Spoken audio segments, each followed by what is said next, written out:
So hello everyone, चलिए स्वागत करते हैं आपका अपने यूट्यूब चैनल पे। और आज मेरे साथ है एक बहुत ही सीजन्ड गेस्ट जिनको बहुत ही लंबा एक्सपीरियंस है। एंड ये मेरे एक्चुअली बैचमेट भी रहे हैं। एंड मेरे साथ ही इंजीनियरिंग करी है, तो that is one more information for all of you. And he has been in the industry from very long time. 2013 से he has been with the industry and multiple companies के साथ काम किया है, चाहे वो प्रीवियस कंपनी जैसे एक ऑरेकल थी इनकी, एंड उसके अलावा भी इन्होंने काफी बड़ी जैसे सैमसंग थी, इन सब के साथ पास्ट में काम किया है। Currently is working with a multinational bank. तो welcome Ankur, welcome to my YouTube channel. पहले तो वेलकम ही कहूंगा यार, ठीक है? बीच बीच में ये यार निकल जाएगा गाइस, तो प्लीज मैनेज करना क्योंकि मेरा पुराना दोस्त है। ओके, तो अंकुर थोड़ा सा खुद को इंट्रोड्यूस कर दो ऑडियंस के लिए, एंड देन फिर हम बात स्टार्ट करते हैं। थैंक्स रजत। सो जैसा कि रजत ने बोला कि हम लोगों ने इंजीनियरिंग साथ में की है और हम लोग हरिद्वार से हैं, तो हमारा जो घर था वो भी आसपास ही था। ठीक है। देन आफ्टर इंजीनियरिंग मेरा जो प्लेसमेंट हुआ था पहला, वो सैमसंग में हुआ था। So in Samsung I was there I think for 2.5 years। So majorly जो वहाँ पे काम होता था वो ऑफ कोर्स टेलीकॉम डोमेन का था।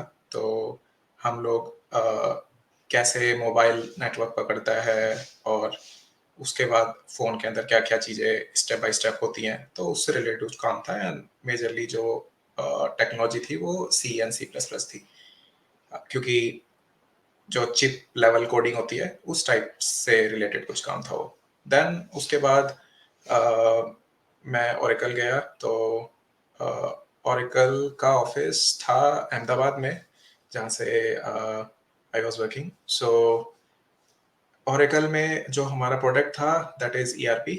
सो that was developed using Java and also there were some components in C++। उसके अलावा ERP का एक UI होता है जनरली, तो उस UI में कुछ इन्हेंसमेंट थे। जब मैंने वहाँ ज्वाइन किया था तो वो करने थे, तो इन्हेंसमेंट जनरली जावास्क्रिप्ट वगैरह में करने थे। उसके बाद like I left Oracle I think in 4 months, और from that time I am in bank of America.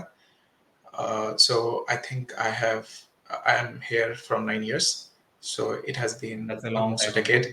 9 years is almost a decade. So I, Yeah, I would say maybe 70-80% of your career uh, yeah, you have dedicated to your current company. So that's a big thing.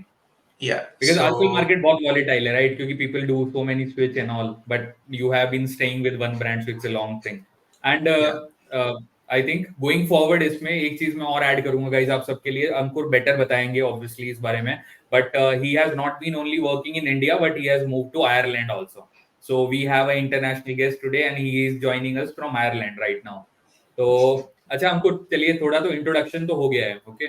But let's talk about some early days, some important topic. Then we'll move on to gradually some important topics. Okay.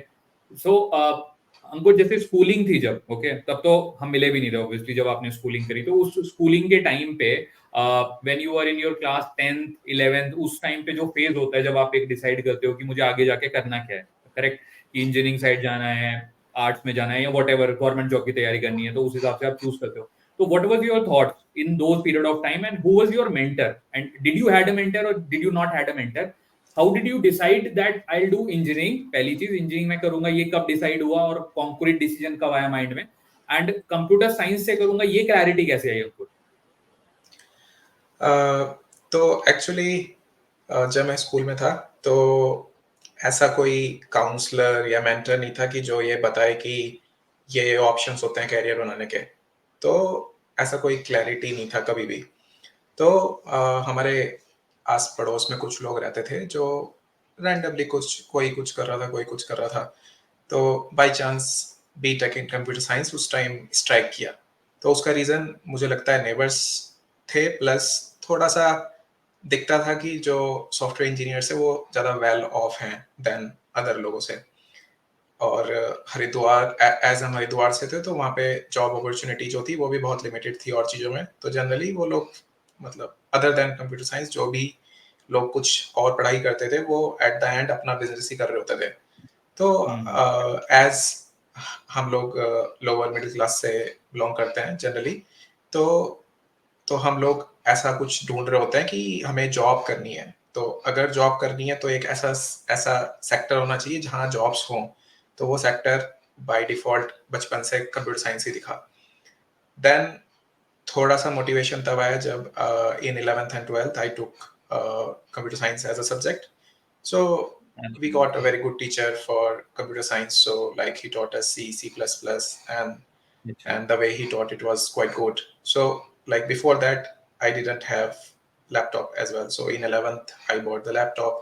I started to code. So It's a big thing, Ankur. I'll sorry, I'll yeah, interrupt here. It's just to add कि उस time पे जब हम लोग school में थे 11th class में laptop होना भी एक बड़ी बात थी। तो salute to your father, he gave you that money at that age, so salute सही टू बात है। अंकल जी। ओके, हाँ, Because it's like tough, it's tough. उस टाइम I think laptop 35-40 कुछ कॉस्ट करता था, जो बहुत बड़ा अमाउंट था हम लोगों के लिए। बहुत बड़ा अमाउंट था, बिल्कुल। हाँ, तो अच्छा, हाँ, तो तो देन हाँ, फिर कंटिन्यू प्लीज। हाँ, तो वो हुआ।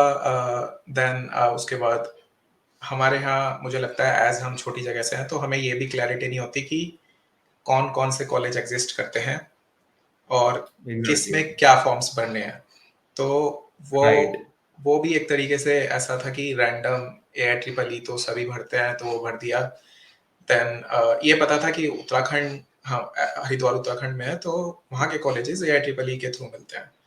तो AIEEE दिया, AIEEE में ठीक ठाक रैंक थी तो हम लोगों ने फिर हमारे घर के पास जो कॉलेज था वो पिक किया। तो देन वहाँ से जर्नी स्टार्ट हुई। करेक्ट। तो ये बहुत ही, मतलब ये बहुत ही इंपॉर्टेंट पॉइंट है एक्चुअली, कि जो माइग्रेशन भी हुआ है उस टाइम से और आज के टाइम में, now things are more accessible, everybody have internet, सबके पास इंटरनेट है। तो आज आई थिंक आप कहीं भी हो, छोटे से छोटे शहर में भी बैठे हो, तो टियर 3 टियर 4 आप कहीं से भी हो, आप सब कुछ देख सकते हो, आपको पता है, यू कैन इवन गूगल की टोटल मेरे स्टेट में कॉलेज कितने हैं। बट उस टाइम पे वो विजिबिलिटी नहीं थी, और जो फॉर्म भरने का प्रोसेस था वो भी कागज के थ्रू होता था। हम लोग डिमांड ड्राफ्ट बैंक में जमा करने जाते थे, ऑनलाइन पेमेंट फैसिलिटी, गेटवेज, ये चीजें उतनी नहीं थी। आई थिंक उस टाइम पे वो एक थोड़ा सा हमारे लिए एक काइंड ऑफ अ चैलेंज था, थोड़ा बहुत। But now things are way easy, I think, right Ankur? दूसरा, हाँ, यू आर राइट। तो एक और पॉइंट है जो मुझे ऐसा लगता है कि जब हम लोग किसी भी चीज़ का प्रिपरेशन करते थे तो सब कुछ ऑफलाइन होता था। आजकल राइट, राइट। बहुत सारे प्लेटफॉर्म आ गए हैं जो जो तुम कहीं से भी एक्सेस कर सकते हो। इंटरनेट भी काफ़ी डिसेंट रेट में मिलता है। एंड देन जैसे कि फॉर एग्जांपल फिजिक्स वाला का जो प्लेटफॉर्म है, वो लोग from first class to CA, graduation, computer science, SSC, UPSC सबका कोचिंग दे रहे हैं। और बाई चांस मैं एक दिन ऐसे ही देख रहा था तो उनके रेट्स भी काफ़ी जेन्युइन है। तो वो भी एक अच्छी चीज़ है आजकल के टाइम के लिए कि काफ़ी एक्सेसिबल हो गया सब कुछ, सबको कोटा जाने की करेक्ट, जरूरत नहीं है अब। करेक्ट। अब के स्मॉल टाउन, और ये जो अंकुर एक्चुअली बात कर रहा है, तो मैं सारे व्यूअर्स को बताऊंगा, ये आई थिंक वो 2010 के आसपास की बात है, 10 से 12 का जो टाइम था, ये वो वाला टाइम था कि जब हम लोगों को इनफैक्ट हम फॉर्म भरते थे, हमें पैसे जमा करने के लिए बैंक जाना पड़ता था। तो the things have been migrated positively in so many ways, and अब तो बहुत ही डिफरेंट कल्चर है। ओके, चलिए इस नोट पे फिर लेट्स मूव फॉरवर्ड अंकुर। तो ठीक है, अब कॉलेज में आ गए, ठीक है, एंड अच्छी बात ये हुई अंकुर आपके साथ कि आपने जैसे 11th और 12th में जब कंप्यूटर साइंस पढ़ी, तो एक छोटा सा क्वेश्चन, इसका मैं छोटा ही आंसर चाहूंगा इन द वे कि जब कंप्यूटर साइंस ली तो उस टाइम पे पता चल गया था कि ये मेरा इंटरेस्ट एरिया है, मतलब मजा आ रहा है मुझे इस काम में? हाँ, तो 11 12 तक क्लियर हो गया था? यस, मतलब थोड़ा सा मेंटर पे भी डिपेंड करता है। तो जो हमारे टीचर थे वो काफ़ी, उनका पढ़ाने का तरीका बहुत सही था। तो तरीका सही है। देन उनका जो प्रैक्टिकल क्लासेस होता था वो काफ़ी काफ़ी इन्वॉल्व करते थे बच्चों को। तो धीरे धीरे वहाँ से इंटरेस्ट काफ़ी सही बना। डेफिनेटली, ये तो it's like a golden line which you said इनको, ये तो बहुत ही अच्छी बात है एक्चुअली, कि मतलब अगर आपको अच्छा टीचर नहीं मिलेगा ना, तो वो पुराने जमाने से कहावत चलती है कि गुरु के बिना ज्ञान हमेशा अधूरा ही रहता है। तो दैट इज फैक्ट कि अच्छा टीचर मिला तो उसने गाइडेंस अच्छी दी, तो मतलब बंदे का दिमाग भी फिर पॉजिटिव चलता है, रादर देन कि खाली उसको आप लिखवाए जा रहे हो। ओके, चलो स्विफ्टली मूविंग ऑन। तो अंकुर, जब हम कॉलेज में पहुंचे, इनफैक्ट हम साथ में ही पहुंचे थे कॉलेज में, तो when you landed in the branch, अपनी ब्रांच में सेटल डाउन हुए, देखा कल्चर कैसा है, क्योंकि हम एक प्राइवेट कॉलेज से आते हैं ऑब्वियसली, ठीक है, तो हम वो चीजें एक्सपेक्ट नहीं कर सकते। ऑडियंस को भी मैं बताना चाहूंगा, मैं तो हमेशा बोलता हूँ कि हम थर्ड ग्रेड कॉलेज हैं, क्योंकि मैं IIT NIT से अगर आप नहीं हो तो आप फिर सब सेम लेवल पे हो, until unless you are not from a very good place. तो जब अंकुर वहां पे पहुंचे आप कॉलेज में, तो शुरू के 4-6 महीने में फर्स्ट सेमेस्टर में व्हाट वाज योर थॉट कि मतलब क्या मैं सही जा रहा हूँ, क्या मैं यही करने यहाँ पे आया था, लर्निंग कैसी चल रही थी, ओवरऑल वाइब कैसी थी? सो लाइक इनिशियली जो फर्स्ट ईयर होता है ग्रेजुएशन का, उसमें तुम कंप्यूटर साइंस नहीं पढ़ रहे होते, उसमें तुम सब कुछ पढ़ रहे होते हो। उसमें दोबारा से करेक्ट। फिजिक्स केमिस्ट्री आ जाता है, मैथ आ जाता है, जो कि जिसने भी सब्जेक्ट डिजाइन किया है वो सही नहीं किया है, क्योंकि हम उसमें से कुछ भी यूज नहीं कर रहे हैं, स्पेशली कंप्यूटर साइंस वाले। कोई अगर रिसर्च कर रहा है फिजिक्स के किसी सब्जेक्ट में तो उसका समझ में आता है, बट हमारे केस में हम कुछ नहीं यूज कर रहे हैं, तो फर्स्ट ईयर मुझे लगता है वो वेस्ट है। Then correct. अच्छा, यहाँ उसके पे अंकुर बाद मैं एक चीज बोलूंगा, सबके एड ऑन के लिए, यहाँ पे आप ही की बात में एक और ऐड करूंगा Ankur. I think this is a fact कि मतलब मैं जैसे और गेस्ट से भी जब मैं बात करता हूँ, हम बीटेक में हर सेमेस्टर में 6 सब्जेक्ट्स पढ़ रहे हैं, टोटल 48 सब्जेक्ट हो जाते हैं 8 सेमेस्टर के। And how many of them are actually related to computer science? वो रेशियो अगर हम निकालने जाएंगे ना, तो लिटरली विल क्राई कि actually what we are using, कि मतलब उनमें से 5 सब्जेक्ट ऐसे होंगे जो हमारे कोर सब्जेक्ट हैं, 5 से 6 हो जाएंगे, 10 हो जाएंगे मैक्सिमम। बट वो परसेंटेज रेशियो जो 75% वेस्ट ऑफ एनर्जी है, that is a big challenge. तो मैं ये सबको बोलूंगा जो भी ये वीडियो देखने वाले हैं, ऑब्वियसली कि आप ना फर्स्ट ईयर से जब भी आप कॉलेज में लैंड हो, अपनी प्रायोरिटी सेट कर लो। मतलब may be meet good seniors. Senior बहुत इंपॉर्टेंट रोल प्ले करते हैं। पढ़ने लिखने वाले जो सीनियर है ना आपकी ब्रांच में, उनके कांटेक्ट में आओ, उनसे पूछो सर कि जब अब मैं आपकी जगह पहुंचूंगा तो मुझे क्या क्या आना चाहिए। लैंग्वेज वगैरह पे फोकस करो अगर आप कंप्यूटर साइंस के हो, ना कि आप इधर उधर हाथ मारो। Right Ankur? I think we are align on this. तो जैसे 48 सब्जेक्ट बोले रजत ने, तो उसमें से अराउंड मे बी मैक्सिमम 7-8 ऐसे हैं जो बहुत यूजफुल होंगे आगे के लिए। तो तुम लोगों का फोकस ऐसा होना चाहिए कि उन 7-8 पे जो जो टाइम है स्पेंट है तुम्हारा, वो मैक्सिमम उस पे होना चाहिए। और बाकी लाइक इवन पेपर से जस्ट कुछ टाइम पहले पढ़ोगे तो भी निकल जाएंगे। Right, right. Totally agree on this point. Actually ये बहुत मिसगाइड हो जाते हैं बच्चे। आई थिंक हम भी मिसगाइडेड थे उस टाइम पे, हाँ, प्रायोरिटी हम नहीं लोग पता थी हमें सब महीने कुछ ही में। पढ़ रहे होते थे, और काफी करेक्ट, जगह मतलब जो फोकस है वो अनइंटेंशनल जा रहा होता है, बट वो आई थिंक यूजफुल नहीं है आगे के लिए। करेक्ट। अच्छा, यहाँ पे अंकुर फिर से जो आपने एक पॉइंट बोला था ना अभी, सही टीचर मिलना बहुत जरूरी है। अगर आपको सही टीचर मिल गया होता है यहाँ पे, तो वो गाइड कर देता है कि भाई आपको सिर्फ सी पढ़नी है, सी प्लस प्लस पे ध्यान रखो। ये डिस्क्रीट मैथमेटिक्स आपके लिए फिजिकली कोई यूजफुल नहीं है। Just an example I am just taking.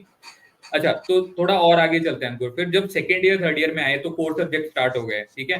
So how was you like, were you liking दो सब्जेक्ट्स, और you had a double thought कि यार 12वीं में तो मुझे मजा आ रहा था, बट अभी ये चीजें मतलब I am not liking it, but although मैं यहाँ पे आ चुका हूँ तो अब मुझे करना पड़ेगा, या फिर मजे के साथ आगे की अपने 3 साल की जर्नी करी पढ़ाई के लेवल पे?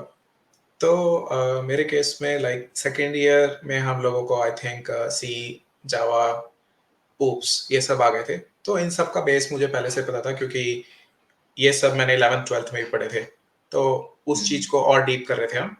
तो इन अ वे मेरे करेक्ट। लिए सेकेंड ईयर अच्छा था।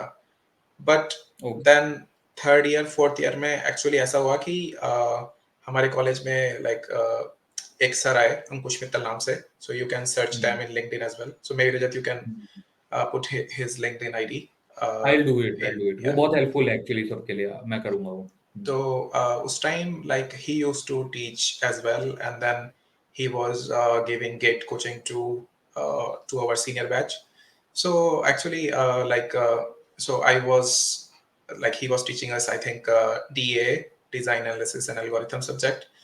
So like from that time जो उनका पढ़ाने का पैटर्न था, और जैसे उन्होंने हमारी डेप्थ क्रिएट करी एल्गोरिथम्स में और बाकी सब्जेक्ट्स में भी कंप्यूटर साइंस के, तो वहाँ से इंटरेस्ट काफ़ी अच्छा बना। एंड देन एज रजत को पता ही है कि I took get coaching as well from Ankush Mittal sir. तो like he taught us all the key subjects of computer science. So like उस टाइम से जो मेरा आगे का पाथवे था आई थिंक वो काफी इजी हो गया था। तो like as we said earlier, it is very important to have a good mentor. Correct. अच्छा अंकुर, इसमें आपकी जर्नी में एक चीज कॉमन रही है, कॉन्स्टेंटली टाइम टाइम पे एक अच्छा मेंटर मिलता रहा या आई है थिंक ना? मुझे लगता है मतलब वो लाइफ में किसी भी पॉइंट पे इम्पोर्टेंट है कि एक ऐसा बंदा इम्पोर्टेंट है। होना चाहिए करेक्ट। जो हाँ, तुम्हें राइट। तुमसे एक थोड़ा सा मतलब आगे अच्छी हो। बात ये है कि अंकुर, जो तुम्हारी इंटरेस्ट वैल्यू थी बेसिकली, ठीक है, तुम्हारी इंटरेस्ट वैल्यू के साथ तुम्हें एक ऐसा बंदा मिला जो उसका मास्टर है, काइंड ऑफ, राइट? मुझे आज भी याद है जब अंकुश सर कॉलेज में आए थे तो उस टाइम पे हमारे एक्चुअली में हम लोगों के दिमाग के बहुत सारे छेद खुले थे प्रॉपर्ली, क्योंकि he was from university of Singapore से थे वो, एंड वो मैटर भी नहीं करता, एजुकेशन मैटर नहीं करती, आई वुड से वो इतने टैलेंटेड और इतना दिमाग इतना खुला हुआ है अंकुश सर का कि हम तो एक्चुअली उस लेवल पे आई डोंट थिंक कि still we can think on that level जो उनका लेवल उस टाइम पे होता था। मतलब he was such a great person. And other than education Ankur, I think मैं एक चीज और ऐड करूंगा अंकुर जो तूने बताई है यार यहाँ पे। So most of the people think on studies, on their academics, ठीक है, but you have to focus on your personal growth कि आप किस टाइम उठते हो, किस टाइम सोते हो, ठीक है, आपका लाइफस्टाइल क्या है। तो आई थिंक एक अच्छा टीचर आपको वो भी सिखाता है जो कि हमारे टीचर ने हमें सिखाया था, that's why I am mentioning this, कि खाली एकेडमिक्स पे फोकस करके और फिर आप ऑफिस में, मतलब ऑफिस में बोल रहा हूँ कि कॉलेज में, if you are not having a good life so you will not succeed long in a longer run, I would say that. So Yeah. I think that is also something he taught कि सुबह उठ के आपको अपने notes revise करने हैं properly first thing in the morning, क्योंकि mind एकदम फ्रेश होता है। I still remember, although I have not taken the coaching, मैंने तो कोचिंग ली भी नहीं है, बट मुझे उनके फंडे अभी भी याद है कि मतलब आप नोट्स रिवाइज करो, अपनी तो खुद की एक प्रोग्रेस शीट बनाओ आप। तो ये सारी चीजें हेल्प करती हैं लाइफ में। सही सब कुछ फिलोसफिकल नहीं होता। हाँ अंकुर प्लीज इसमें एक पॉइंट ऐड करो। उनका उनका कहना ऐसा था कि लेट्स से तुमने एक एक्स सब्जेक्ट पढ़ा, ठीक है, और तुम उसी एक्स सब्जेक्ट को 1 महीने बाद देख रहे हो, तो तुम्हें उस एक्स सब्जेक्ट का मे बी 20-30% याद रहेगा, ठीक है, बट करेक्ट। वो एक्स सब्जेक्ट तुम्हें लाइफ लॉन्ग यूज में आने वाला है, तो उसको कैसे हम लाइफ लॉन्ग यूज में कर सकते हैं। तो उसका टेक्निक्स बेसिकली ये होता है कि जब हमने सब्जेक्ट पढ़ा तो we should make summary of it and हाँ, तो मतलब आप लोगों ने कोई एक एक्स सब्जेक्ट पढ़ा, तो उसका ना कुछ भी याद नहीं रहता आफ्टर सम टाइम। तो उसको याद रखने का बेस्ट तरीका होता है कि जब आप सब्जेक्ट को पढ़ रहे हो तो आप उसके समरी नोट्स बनाओ, और समरी नोट्स बनाने के बाद एक 1 पेज नोट्स बनाओ। लाइक जब समरी बनाएंगे किसी 500 पेज की बुक की तो मे बी वो 10 पेजों में खत्म होगी। फिर उस 10 पेज से आप लोग उसको और छोटा कर सकते हो इन 1 पेज। ओ अच्छा। तो जो वो 1 पेज है वो तुम्हें एक्चुअली उस सब्जेक्ट का सब कुछ रिवाइज करवा सकता है।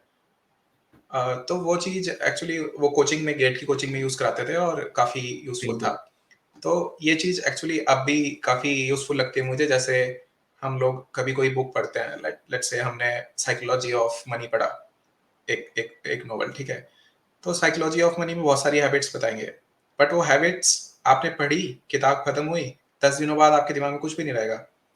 करेक्ट। तो उसको ट्रू। दिमाग में रखने के लिए समरी नोट्स बना सकते हो या फिर बुक में मार्क कर सकते हो। देन बुक में जो मार्क किया उसको कहीं लिख सकते हो, तो कहीं उसका डॉक्यूमेंटेशन होगा तो you can just go there and revise it.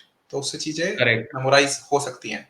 Otherwise बिल्कुल हमारा बिल्कुल। दिमाग इतनी चीजें रख नहीं पाता, दिमाग मेमोरी हाँ में। ये बहुत सही पॉइंट था एक्चुअली कि 500 को 10 पेज में लेके आओ, 10 को एक पेज में लेके आओ, तो this one page is equal to those 500 pages mind के लेवल पे, तो उतना हमारा या माइंड कर सकता है। बहुत ही आई थिंक वैल्यूएबल बात है। तो सभी लोगों को मेरे हिसाब से फॉलो करना चाहिए, जिनको भी अगर जो भी पढ़ना चाहते हैं, जो जॉब के साथ भी लोग पढ़ना चाहते हैं, तो लोग ऑब्वियसली नोट्स नहीं बना पाते आप जब जॉब के साथ पढ़ते हो, तो ये समरी टेक्निक तो आई थिंक जॉब वालों के लिए तो वरदान की तरह काम कर सकती है, क्योंकि आप ऑब्वियसली कॉपियां तो नहीं भर सकते। अगर आप चाहे आप स्विच की तैयारी कर रहे हो, चाहे आप कोई और टेक्नोलॉजी में स्विच करना चाहते हो, मल्टीपल टाइप ऑफ प्रिपरेशन कर रहे हो, I think this summarization technique is always helpful. Okay अच्छा अंकुर फिर थोड़ा आगे चलते हैं, चलिए। तो फाइनल ईयर में आए, ठीक है, आपका प्लेसमेंट हुआ सैमसंग में, ठीक है। तो how was your experience with Samsung, जो कि इंटरव्यू एक्सपीरियंस था, ऑल्दो मैं वहां पे था, ठीक है, बट लेट्स ऐड दिस कि मुझे कुछ नहीं पता, ठीक है, सो दैट एवरीबॉडी नोस। तो जनरली इंटरव्यू एक्सपीरियंसेस मतलब डिपेंड करते हैं तुम्हारी प्रिपरेशन पे। तो कॉलेज लेवल पे जो भी लोग पूछने वाले हैं वो generally same set of questions होते हैं। तो सैमसंग में basically they gave us 2 coding questions, and उस टाइम जो था हमें कंपाइलर पे बनाना नहीं होता था डायरेक्टली, तुम पेपर पे लिखते थे and that used to work. So like yeah, so at that time they gave us 2 questions. I could solve it, which was which was good. Yeah, so it was good, the interview experience. Before the interview, एक एक return round होता है जो again कोई खास useful नहीं है, but her company करती है, which is about reasoning, English and थोड़ा मैथमेटिक्स वाले जो क्वेश्चंस होते हैं कि एक ट्रेन भाग रही है, एक आदमी भाग रहा है, देन उनका स्पीड डिफरेंस, ये वो सब वाले। ठीक है, तो वो आई थिंक वो प्रिपेयर करना बहुत जरूरी है, क्योंकि फर्स्ट राउंड हर कंपनी में कॉलेज लेवल पे वही होता है। देन आप उसको क्रॉस करते हो तो नेक्स्ट कोडिंग राउंड होता है। तो कोडिंग राउंड में कैसे प्रिपेयर करना चाहिए, आई थिंक इसकी बात हम आगे करेंगे। फॉर नाउ लाइक मेरे से जस्ट 2 क्वेश्चन पूछे थे और I could solve it at that time. Okay. अच्छा, तो अंकुर, एक और चीज है जो कि बहुत ही माइन्यूट लेवल बात मैं पूछूंगा। जनरली हम सब जब ऐसी सिचुएशन में होते हैं कि जहां ऑब्वियसली वो आपका ड्रीम थी उस टाइम पे कंपनी, अब तो टाइम के साथ हमारे ड्रीम्स चेंज होते हैं। ओके, हर किसी का ड्रीम होती है, जब आप बीटेक में होते हो तो नौकरी चाहिए होती है मिडिल क्लास वाले बंदे को, right? Now the point is कि जब उस रूम में घुसे तो एंग्जाइटी फील हुई, थोड़ा खुद पे प्रेशर फील हुआ। जो फाइनल राउंड था, मैं बोल रहा हूँ स्पेशली जब सैमसंग का फाइनल राउंड था, तो जब रूम में एंट्री करी तो क्या फीलिंग थी उस टाइम पे? इमीडिएट फीलिंग क्या थी? ऑल दो बहुत पुरानी बात है बट फिर भी can you share okay, that? तो या तो एक्चुअली मेरे केस में ऐसा है कि अगर मैं किसी टॉपिक को लेके प्रिपेयर होता हूँ तो मुझे एंग्जाइटी नहीं होती, स्पेशली अगर ओके। वो टैग टॉपिक है। तो मेरे लिए वो स्मूथ इंटरव्यू था। मेरा पर्सनल मतलब मुझे एंग्जाइटी हो सकती है जब मुझे किसी टॉपिक पे बोलना है, किसी नॉन टेक टॉपिक पे बोलना है, जैसे कोई स्पीच देनी है, ठीक है? तो उस केस में मुझे एंग्जाइटी हो सकती है, क्योंकि I don't feel comfortable with that. ठीक है, हाँ, बट सी। अगर कुछ भी टेक लेवल पे हो रहा है तो आई फील ओके। हाँ, so this is everybody's strength. हर किसी की अपनी अपनी या स्ट्रेंथ है, हर कोई उन पे खेलना चाहता है। तो योर स्ट्रेंथ वाज टेक्निकल, या कि मतलब टेक्निकल आप 10 राउंड ले लो, बट मुझसे बोलने के लिए मत बोलना। तो दैट इज ओके। ओके। अच्छा, तो ठीक है, सैमसंग में पहुंच गए अंकुर, ठीक है, सैमसंग में गए। और अच्छा, यहाँ पे मैं एक फन फैक्ट और ऐड करूंगा, बिकॉज हम सब मतलब पुराने दोस्त भी हैं दोनों, तो वो चीजें भी ऐड करना जरूरी है लोगों के लिए। तो उस दिन फिर जब अंकुर का प्लेसमेंट हुआ था, हम लोगों ने रात को आई थिंक 1:30 बजे बस पकड़ी हाईवे से। बस पकड़ी, पता नहीं छोटा हाथी वो जो ट्रक चलते हैं वो पकड़ा हमने कहीं से, हाथ दे के उसको हाथ दिखाया हाईवे पे और वो रुका। और उसके बाद हम लोग आई थिंक 1:30 बजे आईआईटी रुड़की के आसपास आईआईटी रुड़की पहुंचे। 1:30 या 2:30 बज रहे थे हमको, है ना? 1:30 या 2:30 बज रहा था, और हम उस टाइम खुशी में कि भाई प्लेसमेंट हुआ है भाई का, हम सब पहुंचे वहां पे। और फिर वहां पे हमने रात को कुछ ब्रेड पकौड़े वगैरह ढूंढे, वो रात को जो दुकानें खुलती हैं छोटी मोटी सी ठेली वेली, हमने वो सब खाया वहां पे। उसके बाद मुझे याद है कि फिर हॉस्टल वाले जो लोग थे वो अपना अलग रास्ते पे निकले, और फिर जो हम घर जाने वाले लोग थे फिर हमने हरिद्वार की बस पकड़ी। तो वो भी एक फन फन फैक्ट है। तो या मतलब हमेशा याद रहती हैं ये चीजें। तो I think this is fun fact, I right think Ankur? तो मजा आया था हम अंकुर उस लोगों ने दिन? बटर पाव खाया था। बटर पाव खाया। करेक्ट। तो वो भी सही है, मतलब प्लेसमेंट हो गया, ठीक है, हमें पता चला ठीक ठाक डिसेंट पैकेज उस जमाने के हिसाब से, आई थिंक कुछ 5.5-6 लाख रुपए का पैकेज था। आज भी आई थिंक ये डिसेंट पैकेज है, क्योंकि कंपनी आज भी उसी स्टैंडर्ड पे चल रही है जो 2013 में स्टैंडर्ड था, राइट? बहुत ज्यादा इन्फ्लेशन चेंज हुआ है, but I initial would say I think initial level पे कोई खास चेंज नहीं हुआ है। इस साल मेरी कजन थी एक, तो वो जॉब ढूंढ रही थी, तो उसको जॉब मिली, बट स्पेशली नोएडा, दिल्ली का मुझे पता है। तो वहाँ पे स्टार्टअप्स इस टाइम, एक स्टार्टअप 2 टाइप की क्राउड लेती है, एक जो बहुत अच्छे कॉलेज से है और एक जो थोड़ा सा थर्ड लेवल कॉलेज से है। नॉर्मल। तो थर्ड लेवल कॉलेज को स्टार्टअप्स इस टाइम 15 to 20 के ले रही है पर मंथ, जो हम्म। बहुत कम है एक्चुअली एक्सपेंसेस को देखते हुए।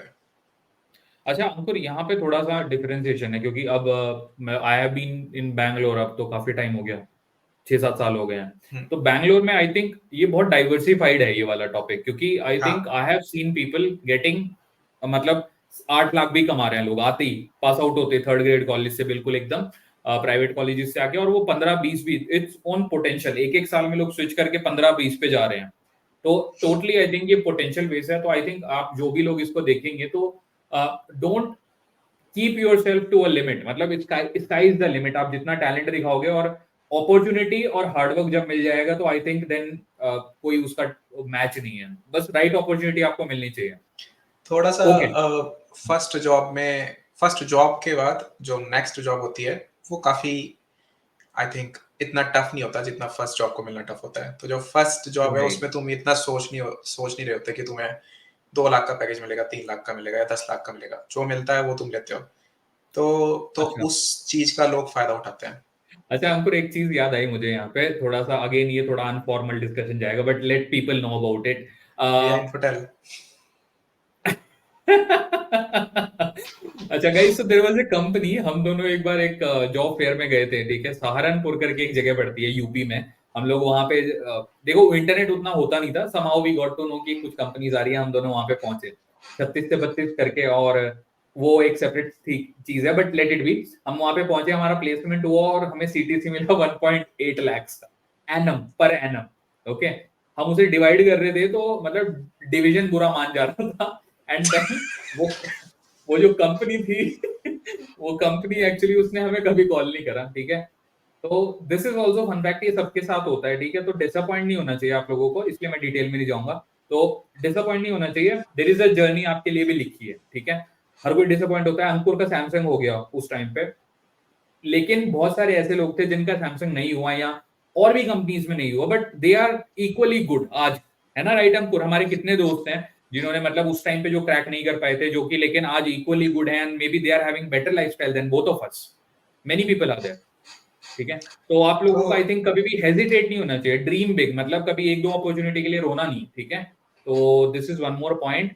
अच्छा, तो अब जॉब में आ जाते हैं अंकुर, लेट्स से जॉब में हम आ गए, ठीक है। और नोएडा में आप रहे हो, तो एक बेसिक चीज बताओ कि आपका जैसे करियर रहा, तो सबसे पहले तो आप टेस्टिंग में रहते थे, ठीक है, फर्स्ट करियर जो था। तो टेस्टिंग का जो इन्वायरमेंट होता है, स्पेशली जो आपका वाला टेस्टिंग था, मोबाइल वाला जो होता है, जो भी होता है, उसके अंदर मतलब इज देयर अ लर्निंग, या फिर लर्निंग है, इंटरेस्ट होना जरूरी है, how you think about it, कि मतलब उसको भी आप अपना लाइफ लॉन्ग करियर बना सकते हो। Why I am asking this, I will give a context, क्योंकि ऑब्वियसली अंकुर वहां से जब आपने जर्नी स्टार्ट करी टेस्टिंग से, तो अभी आप टेस्टिंग में नहीं हो, obviously you are doing much more in Python, API, user interface, तो ये करंट प्रोफाइल है अंकुर आपका, राइट? तो उस टाइम पे वो क्या वो प्रोफाइल किसी के लिए भी अच्छा नहीं है, या फिर ऑब्वियसली किसी के लिए अच्छा है, डिपेंडिंग ऑन योर थॉट्स। तो what do you think about this? तो मेरा मानना ऐसा है कि मैनुअल टेस्टिंग में कुछ बुरा नहीं है। लाइक मैनुअल टेस्टिंग में तुम्हें मैनुअल टेस्ट लिखने हैं, तो मैनुअल टेस्ट लिखने के लिए भी तुम क्रिएटिव हो सकते हो। कोई एक एप्लीकेशन दिया तुम्हें, लेट्स से एक यूआई दिया, तो उसमें there are 100 things to test. Then जब आप एक लेट्स से 2 इयर्स 3 इयर्स उस टाइप के फ्रेमवर्क में निकाल देते हो, तो तुम नेक्स्ट फेज ऑफ कैरियर सोच सकते हो। जैसे कि तुम manual test to little bit of automation में जा सकते हो। जैसे कि जो काम तुम मैनुअल कर रहे थे वो तुम वाया सेलेनियम या किसी ऑटोमेशन फ्रेमवर्क के थ्रू भी कर सकते हो। तो सेम चीज जो तुम मैनुअली कर रहे थे वो वाया सेलेनियम ऑटोमेटिक हो जाता है। तो तुम उसका कोड करना सीख सकते हो, देन कुछ स्मॉल प्रोजेक्ट्स लिख सकते हो, एंड देन अपने प्रोजेक्ट में इम्प्लीमेंट कर सकते हो। फिर उसके बाद और टेस्टिंग के बहुत सारे तरीके होते हैं। तो धीरे धीरे अपने प्रोजेक्ट में या फिर किसी और कंपनी में अगर आप स्विच कर रहे हो, तो वहाँ पे उस टाइप के डोमेन में जा सकते हो। तो टेस्टिंग के 100 टाइप्स हैं, तो आप उनमें जा सकते हो। देन अगर आपको टेस्टिंग पसंद नहीं आ रही थी, तो अगर आपको प्योर डेवलपमेंट अपॉर्चुनिटी मिल रही है, तो आप उसमें ट्राई कर सकते हो। तो कोई भी ऐसा बुरा अच्छा नहीं है। आप थोड़ा सा टाइम दो, आपको लग रहा है आपके लिए है या नहीं है। अगर नहीं है तो you can move on. Correct correct, ये बहुत ही इंपॉर्टेंट पॉइंटर बोला एक्चुअली अंकुर, कि मतलब आपको अपना बट चूज करना चाहिए, आपका आपका फील्ड आपको चूज करना चाहिए, मतलब योर पैशन, क्योंकि लाइफ लॉन्ग मतलब I I still say many time I say, मतलब टेक्नोलॉजी चूज करना मतलब घर चूज करने जैसा है, कि अगर आप घर एक बार चूज कर लो, गलत घर आपने चूज कर लिया, आपको नक्शा नहीं पसंद, या आपको वॉशरूम्स के स्ट्रक्चर नहीं पसंद, घर के नहीं पसंद, तो आप हमेशा उसको क्रिब करते रहोगे, राइट, कि गलत ले लिया। तो सिमिलरली टेक्नोलॉजी भी ऐसा है कि आप वो टेक्नोलॉजी अपना घर बनाने के लिए ही चूज कर रहे हो, तो टेक्नोलॉजी वो चूज करो कि जिसमें आप कंट्रीब्यूट कर पाओ एक्चुअली। तो okay, this is a good note. Now when you come from ये टेस्टिंग से हम इस तरफ अगर जंप करें, ओके, कि जहां पे हम पाइथन एपीआई का काम करते हैं अंकुर, राइट, और हम यूजर इंटरफेस बनाते हैं, तो बेसिकली अंकुर तुम दोनों में इन्वॉल्व हो यार, है ना, कि बैक एंड भी हो गया, फ्रंट एंड भी हो गया, पाइथन भी हो गई और यूजर इंटरफेस भी हो गया। तो इस फील्ड के बारे में थोड़ा बताओ कि मतलब प्रेशर किस तरह से, मतलब मैं क्वेश्चन ही इसमें बाइफरकेट कर देता हूँ। पहला क्वेश्चन मेरा होगा हमको कि इस फील्ड में मतलब how is the opportunity, okay, इस फील्ड में कैसी अपॉर्चुनिटी है अभी मार्केट में। और जैसे अभी आप आयरलैंड मूव हुए हो, ठीक है, अब तो आई थिंक 2.5-3 साल हो गया ना, हमको 2.5 साल से ऊपर हो गया है, ठीक है, 3 साल से आयरलैंड में हो, तो इंडिया में जब ये काम करते थे वर्सेस आयरलैंड में जब ये काम करते थे, तो क्या डिफरेंस फील हुआ, पहले ये बात करते हैं, फिर सेकंड पॉइंट पे आएंगे। चलिए। ओके, सो मेरे केस में मैं सेम प्रोजेक्ट में मूव हुआ हूँ, तो वर्क वाइज ऐसा कोई डिफरेंस नहीं है, क्योंकि I used to work with the same people before. Okay, it's just country change, so it's a difference on personal level but not on the office's level, on the work level. Okay, yeah, तो okay, मैं थोड़ा सा वो brief बताता हूँ कि कैसे काम होता है, किस चीज पे फोकस करना चाहिए एक फ्रेशर को, ठीक है। तो मैं स्टार्टिंग से चलता हूँ, कॉलेज से, ठीक है। तो मुझे मेरा पर्सनल मानना ऐसा है, मैं थोड़ा सा डिसएग्री करता हूँ जैसे यहाँ पे, कि टेक्नोलॉजी तुम्हारा घर है। मुझे लगता है टेक्नोलॉजी घर नहीं है, टेक्नोलॉजी को आप हर 2 साल 1.5 साल में चेंज कर सकते हो। टेक्नोलॉजी में जो कॉन्सेप्ट्स यूज होते हैं वो सब में सेम है। तो लेट्स से आप सी पे हो, सी प्लस प्लस पे हो, पाइथन पे हो, जावा पे हो, या फिर आजकल जो और नई लैंग्वेजेस आई हैं उन पे हो, सब में जो बेस है वो सेम है। तो आप सिंटैक्स आपको सिंटैक्स सीखने में 2 हफ्ता लगता है। आपका बेस अगर पहले से प्रिपेयर है तो आप किसी भी लैंग्वेज पे काम कर सकते हो। फॉर एग्जांपल, जब मैं बैंक ऑफ अमेरिका में आया था तो basically we were working on Python. Then हमें एक एप्लीकेशन माइग्रेट करनी थी फ्रॉम जावा टू पाइथन। तो जावा टू पाइथन करने के लिए हमें जावा का आइडिया लेना पड़ा। देन पाइथन पे हम ऑलरेडी काम कर रहे थे। देन हमें एक फ्रेमवर्क बनाना था जो यूजर्स के लिए बनाना था, और यूजर्स हमारे बहुत टेक सेवी नहीं है, तो उनके लिए हमें स्प्रेडशीट में बनाना था। तो स्प्रेडशीट में कुछ भी बनाना है तो तुम्हें वीबीए सीखनी पड़ती है, वीबीए मैक्रो। तो वीबीए मैक्रो आराम से सीखी जा सकती है 2 हफ्ते में। जस्ट तुम्हें अपना नॉर्मल जो चीजें होती हैं, if else, for loop, while, oops, ये सब क्लियर होना चाहिए। देन उसके बाद नेक्स्ट हमारे प्रोजेक्ट में आया कि हमें एक यूआई बनाना है अपने प्रोजेक्ट का। तो यूआई के लिए हमें रिएक्ट सीखनी पड़ी, थोड़ा बहुत ये CSS HTML सीखनी पड़ी। तो like it we did some courses in 2-3 weeks and we could do it. तो मुझे ओके, लगता है फ्लो ऐसा है कि टेक्नोलॉजी पे मतलब मैं एटलीस्ट इतना ज़्यादा फोकस नहीं करता हूँ, और मेन फोकस होता है बेस बनाने पे। तो जो बेस है तुम्हारा वो बनना चाहिए कॉलेज से। तो कॉलेज में जो 7 सब्जेक्ट हैं उनके नाम एक्चुअली मैंने लिखे हैं, जैसे कि एक डिजाइन एनालिसिस एंड एल्गोरिथम एक सब्जेक्ट होता है जो तुम्हें थोड़ा सा थिंक कर मतलब बताता है कि कैसे तुम थिंक कर सकते हो, कैसे तुम अपने कोड को फास्ट कर सकते हो। देन एक सब्जेक्ट था automata. Then there is one compiler. तो अगर ये सब्जेक्ट्स का आप थोड़ा सा मतलब समझ लेते हो कि चीजें कैसे चलती हैं बैकग्राउंड में, कैसे कोड मेमोरी लेता है, कैसे कोड को फास्ट बना सकते हो, कैसे जो तुम लॉजिक्स है वो कैसे कैसे लिख सकते हो। तो ये अगर तुम्हारा बेस क्लियर हो जाता है कॉलेज लेवल पे, तो आगे कोई भी टैक हो आप कभी 2 हफ्ते में सीख सकते हो। Okay, okay, I think great Ankur, I think ये सही है। I am align with this point कि मतलब आप बेस अपना बनाओ, आपके कोर जो फंडामेंटल्स हैं वो क्लियर होने चाहिए। टेक्नोलॉजी तो आप टाइम के साथ अपग्रेड कर सकते हो, राइट। तो बट लॉन्गर रन में अगर आपको आई थिंक रुकना है किसी टेक्नोलॉजी में, तो I think just think about it. आप सबसे बोल रहा हूँ कि मे be that should be your forte, आपको मजा आना चाहिए वो काम करने में। आई think that should be helpful. Okay, अच्छा, तो फिर अंकुर ये जो जैसे पाइथन और एपीआई और यूजर इंटरफेस है, तो इसके लिए मतलब how much Python somebody need to know, कि मतलब अगर कोई बिल्कुल स्क्रैच से देख रहा है, राइट। एंड मैं इस पर्सपेक्टिव से भी पूछ रहा हूँ कि खाली बीटेक वाला नहीं, बीटेक वालों को अगर हम हटा दें, if we think for a normal person जो कि नॉर्मल ग्रेजुएशन कर रहा है, लेट्स से बीसीए भी करते हैं लोग, then somebody who is doing MCA, जिसने बीएससी करके एमसीए किया है, उस तरह के बंदों को अगर आपके फील्ड में आना है अंकुर, तो उनको बिल्कुल फ्रेश लेवल से कैसे स्टार्ट कर सकते हैं। लेट्स से किसी को अपॉर्चुनिटी नहीं मिली कि मतलब बीटेक किया है उसने, एंड जो सब्जेक्ट्स के नाम लिए अंकुर आपने, वो अगर सब्जेक्ट्स उसने पढ़े ही नहीं है, तो how should that person go about it for this profile? Okay, तो मुझे ऐसा लगता है कि सबसे पहले एक अच्छा कोर्स ढूंढना चाहिए अच्छा, किसी अच्छे प्लेटफॉर्म से, जैसे लिंक्डइन लर्निंग पे ढूंढ सकते हो, प्लूलर साइट पे ढूंढ सकते हो। तो आजकल जो कोर्सेज हैं वो लोग जब तुम्हें पढ़ाते हैं तो उसके साथ साथ प्रोजेक्ट भी करवाते हैं।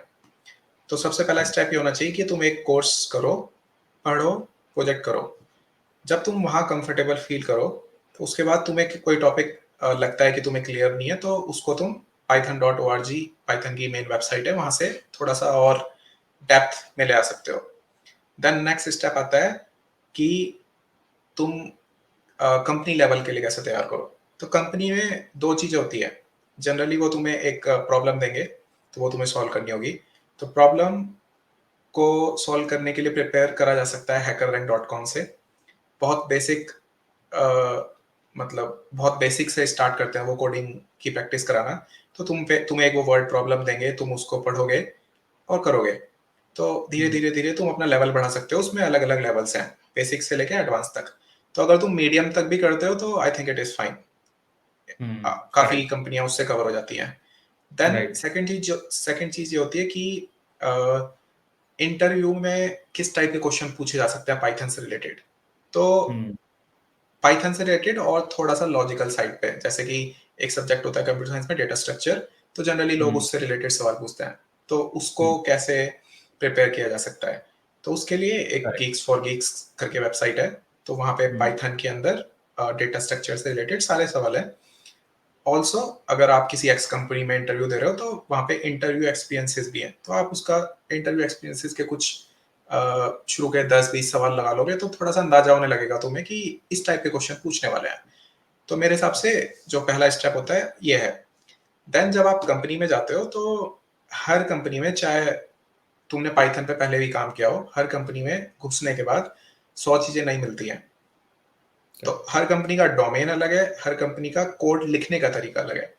कोड लिखने में सबसे पहली चीज हो सकती है आईडी अलग है। तो थोड़ा सा करेक्ट। टाइम लगता है एक नई आईडी से ये यूज्ड बहुत होने में। इंपॉर्टेंट पॉइंट है अंकुर, आई थिंक ये बहुत ही इंपॉर्टेंट पॉइंट है। इस पे थोड़ा स्ट्रेस करेंगे पॉइंट पे, so that everybody focus on this. Because लोगों को जनरली ये एक धारणा होती है कि एक बार अगर मैंने एक कंपनी में ज्वाइन कर लिया तो अब दुनिया ऐसी है, स्पेशली फ्रेशर लेवल पे। जबकि आपको, अगर आप 10 स्विच भी कर चुके, आप 6 कंपनी में भी काम कर चुके, यू कैन नॉट एक्सपेक्ट कि 7वीं कंपनी में इनसे मिलता जुलता काम आएगा, क्योंकि आई सही थिंक बात है। टोटली डिफरेंट नेचर होता है। तो ये भी I think guys you should know about this, कि मतलब अगर आप कंपनियां स्विच करोगे, आपका पूरा कल्चर चेंज होगा। जनरली ये जो लॉन्ग टर्म अगर आप रुकोगे कंपनी में और आप फिर उसके बाद स्विच करते हो, तो वहां पे काफी चैलेंज मैंने देखा है लोगों को आते हुए। Because you are totally with one culture, आपको आपका रहना सहना थॉट प्रोसेस उसी तरह से हो जाता है, राइट अंकुर? हाँ, सही बात है ये बिल्कुल। तो तो देन जैसे मेरा पहला कंपनी सैमसंग था। तो जो मैं काम करता था वो टेलीकॉम डोमेन का था। देन काम किसी किसी भी टेक्नोलॉजी पे हो, लेट्स से। तो अगर तुम्हारा डोमेन क्लियर नहीं है, तो टेक्नोलॉजी में तुम उतना घुस नहीं पाओगे। तो करेक्ट। ये जो एक चैलेंज है, वो हर कंपनी के शुरू के 3-4 महीने का फेज होता है, जिसमें तुम्हें फेस करना पड़ेगा। ठीक है, देन तुम्हें समझ में आने लगता है थोड़ा थोड़ा डोमेन। देन तुम्हें थोड़ा थोड़ा सा ये समझ में आने लगता है कि उनका कोडिंग स्टाइल क्या है, उनका वो क्या प्रोसेस फॉलो कर रहे हैं। हो सकता है कि पाइथन में तुम प्रीवियस कंपनी में कुछ एक्स एपीआई यूज कर रहे हो, और इस नई कंपनी में सब कुछ ही अलग यूज हो रहा है। जैसे फॉर एग्जांपल, अगर कोई बैंक ऑफ अमेरिका, जहाँ मैं काम कर रहा हूँ इस टाइम, वहां आता है, तो इन लोगों का जो प्लेटफॉर्म है पूरा इंटरनल बनाया हुआ है। सारा पाइथन का एपीआई सब इंटरनल है। तो आप बिल्कुल new set of Python API पे काम कर रहे होगे, तो जिसमें थोड़ा टाइम लगता है इनिशियली। अगर कोई, मुझे ऐसा लगता है कि जब आप न्यू कंपनी में जा रहे हो, तो सबसे पहले लोगों को स्ट्रेस होने लगता है कि मुझे तो कुछ समझ ही नहीं आ रहा। बट वो ट्रांजिशन फेज सबका है। That's a natural process I think. Hmm. मतलब वो सबके साथ ही होता है, तो आपको उस टाइम पे हाँ। डरना नहीं चाहिए, राइट अंकुर? या मतलब just bear with that phase, ठीक है? ये फेजेस होते हैं आई थिंक, और उस फेज में आपको बस ये नहीं पता होता कि मुझे इस फेज को हैंडल कैसे करना है। तो आई थिंक वही अंकुर का पॉइंट है यहाँ पे। तो जनरली ये फेज फ्रेशर लेवल पे ज्यादा होता है, क्योंकि सब कुछ ही नया हो जाता है। पूरा फ्रेमवर्क ऑफ कॉर्पोरेट वो लोग पहली बार देख रहे हैं। हाँ, तो उनको ऐसा फ्रेमवर्क लगने के लगता है अंकुर में अगर ग्राउंड लेवल पे बोलूं इसको थोड़ा और अपने इंडियन स्टाइल में, तो वो जो बड़ी बड़ी बिल्डिंगें हैं जिनको लोग बाहर से देखते हुए कि इसका ड्रीम देखते हैं, तो when you go inside the building you are just sitting on a chair. आपको उस बिल्डिंग के अंदर खाली एक कुर्सी पे बैठना है। तो कभी भी बड़ी बिल्डिंगें देख के तो कभी एक्साइटेड होना ही नहीं चाहिए, राइट अंकुर? ये आई थिंक हमारे यस। माइंड में रहता है। फ्रेशर लेवल पे हम देखते हैं कि अरे इतनी बड़ी बिल्डिंग है, तो बिकॉज आपको सिर्फ एक चेयर मिल रही है अंदर, और अब तो वर्क फ्रॉम होम है, तो हो सकता है आपको लैपटॉप देके घर ही भेज दें, चेयर भी ना मिले। ओके। अच्छा, तो अंकुर एक चीज और मैं पूछूंगा, बड़ा इंटरेस्टिंग सा थॉट आया मुझे कि जैसे 2013 से जॉब कर रहे हो अंकुर, राइट? तो 2013 अभी 2024 चल गया है, हमारा 24 एंड हो गया है बेसिकली, 25 स्टार्ट हो रहा है। तो इस पूरे एक डेकेड में अंकुर क्या लगता है कि इंडस्ट्री में क्या चेंज आया? जब जॉब स्टार्ट करी थी तब की वाइब क्या थी अंकुर, और आज की वाइब क्या है इंडस्ट्री की? मतलब एक क्या क्या चेंजेस आए हैं, मोटे मोटे जो मेजर चेंजेस हैं? मतलब इंडस्ट्री के रेस्पेक्ट में बात करते हैं तो टेक में जैसे पहले मशीन लर्निंग उतना एक्टिव नहीं था, एआई उतना एक्टिव नहीं था। Then correct. अभी लास्ट 5 इयर्स में लोगों ने डेटाबेस यूज करना छोड़ दिया है। Now most of them are using clouds. Right. Banks में बहुत सारी चीजें कंप्यूट होती हैं, तो उनके लिए उनको मशीन सर्वर्स लगाने होते हैं, तो वो काम भी अब क्लाउड पे होने लगा है। तो मुझे ऐसा लगता है कि जैसे पहले अगर तुम पाइथन जानते थे तो जॉब मिल जाती थी, बट अब पाइथन विद समथिंग होगा, तो Python with ML, Python with AI, Python with language learning, या फिर पाइथन विद क्लाउड्स। ठीक है। हाँ, आई थिंक तो अंकुर इसको हम इस तरह से भी बोल सकते हैं ना कि पाइथन तो चलो एक लैंग्वेज हो गई, बट द थिंग इज कि हम्म, जैसे पाइथन को आपको किस फील्ड में यूज करना है, अगर डेटा साइंस में आपको जाना है तो आपका अलग पैकेज होगा। पैकेज से मतलब हाँ, कि पाइथन के साथ क्या क्या, कि आपको एसक्यूएल हम्म, सीखना है, आपको फिर विजुअलाइजेशन सीखना है, जैसे पावर बीआई, टैबलो, उस तरफ चले गए, वो एक कॉम्बिनेशन हो गया। फिर मशीन लर्निंग में जाना है प्रॉपर हार्डकोर डेटा साइंस में, तो फिर आपको प्रिडिक्टिव एनालिटिक्स, स्टैटिस्टिक्स पढ़ना चाहिए। अब जैसे तुम्हारा वाला जो काम है अंकुर की एपीआई में जाना है, तो उसके जैसे फ्रेमवर्क है, जैंगो वगैरह हैं, वो सब चीजें, तो आपको हम्म, उस तरफ जाना पड़ेगा। वेब स्क्रैपिंग में जाना है, तो आई थिंक पाइथन के पॉपुलर होने का I think one of the reason ये भी है कि पाइथन हर एक फील्ड में यूज हो रही है। जैसे अब जैसे कुछ लैंग्वेजेस है बहुत स्पेसिफिक है, जैसे आर है, या एस करके एक सॉफ्टवेयर कंपनी है जो कि सॉल्यूशन प्रोवाइड करती है, वो सिर्फ एक ही सेक्टर में काम कर रहे हैं आई थिंक। तो इसलिए पाइथन आई थिंक आपको सीखनी चाहिए एज अ फर्स्ट लैंग्वेज 2024 में। C obviously mother of all language है, बट आजकल मैं बोलूंगा जॉब लगना पाइथन में थोड़ा इजी है, क्योंकि पाइथन की बहुत सारी जॉब्स होती है। तो that's one of the key thing. थोड़ा पाइथन एक मतलब एज अ सिंटैक्स लेवल पे बहुत इजी भी है लर्न करना। बहुत इजी है, करेक्ट। बट प्लेन चीजें, इंग्लिश टाइप है ये, काफी हद तक इंग्लिश को टच करती है। हम्म, फंक्शन या वगैरह बनाना, जो लोग टेक्निकल जानते हैं, फंक्शन वगैरह बनाना कितना इजी है, वो सारी चीजें तो बहुत इजी है, मतलब पाइथन इन शॉर्ट, इसको अगर ये ऐसे समराइज करें। अच्छा, तो मैं बोलूंगा अंकुर कि इसके अलावा और क्या ऐसी चीजें हैं? टेक्निकल एक फ्रंट हो गया अंकुर ऑब्वियसली, उसके अलावा अगर आपको कॉर्पोरेट में रहना है तो आपको और क्या एस्पेक्ट अपने मजबूत करने चाहिए? कॉर्पोरेट मतलब आईटी सेक्टर में आपको रहना है, जैसे मैं एक एग्जांपल भी दूंगा अंकुर कि मैं किस तरह सोच रहा हूँ इस बारे में। एक तो होता है कि मैं एक बहुत अच्छा कोडर हूं, लेकिन मेरा जो कम्युनिकेशन है, हम्म, कम्युनिकेशन भी वर्बल और रिटन दोनों मेरा बहुत बेकार है। हम्म, ठीक है, तो क्या आप तब भी एक्सेल कर सकते हो, या फिर ऑब्वियसली अगर आपकी कम्युनिकेशन अच्छी नहीं है, जैसे आप किसी भी कंपनी में गए, आपको यूएस के साथ बात करनी है, ऑस्ट्रेलिया के साथ बात करनी है, तो आपका कम्युनिकेशन भी आई थिंक बहुत इंपॉर्टेंट रोल प्ले करता है उनको,